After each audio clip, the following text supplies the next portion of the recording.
फारिहा निगारीना, तुमने मुझको लिखा है मेरे खत जला दीजिए।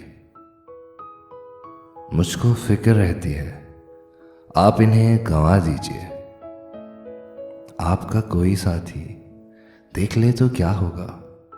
देखिए मैं कहती हूं ये बहुत बुरा होगा। मैं भी कुछ कहूं तुमसे फारिहा निगारीना, ए बनाजुकी मीना, इतरे बेनसीना, रश के सरबसीना। मैं तुम्हारे हर खत को लौहे दिल समझता हूं। लौहे दिल जला दूं क्या? जो भी सत्र है इनकी कहकशां है रिश्तों की। कहकशां लुटा दूं क्या?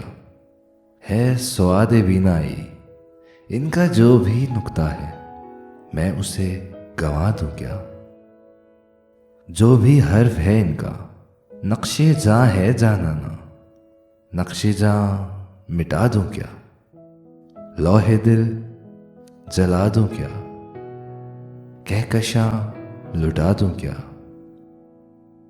मुझको लिख के खत जानम अपने ध्यान में शायद, ख्वाब ख्वाब जज्बों के ख्वाब ख्वाब लम्हों में यूं ही बेख्याल आना जुर्म कर गई हो तुम। और ख्याल आने पर उससे डर गई हो तुम। जुर्म के तसव्वुर में गर ये खत लिखे तुमने, जुर्म के तसव्वुर में गर ये खत लिखे तुमने, फिर तो मेरी राय में जुर्म ही किए तुमने। जुर्म क्यों किए जाएं? जुर्म क्यों किए जाएं? खत ही क्यों लिखे जाएं?